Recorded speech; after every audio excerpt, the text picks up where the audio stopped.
ओंकारतुंड विघ्नेश गंभीराक्षर भाविता पद्मनेत्रे समुन्मील्य सुप्रभातं कुरु प्रभो।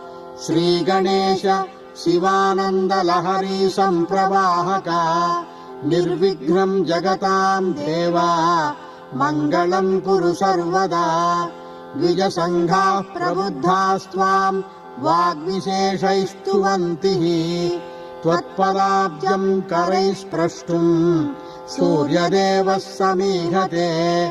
अम्बानिदेश परिपालन दीक्षितः सन् द्वारेऽम्बिकापति विकर्तित शीर्षकोऽसि। तेनैव संघटितमत्त गजाननस्त्वं श्रीविघ्नराज जगतां कुरु सुप्रभातम्। जन्मादि षड्विध विकार विशाल विश्वः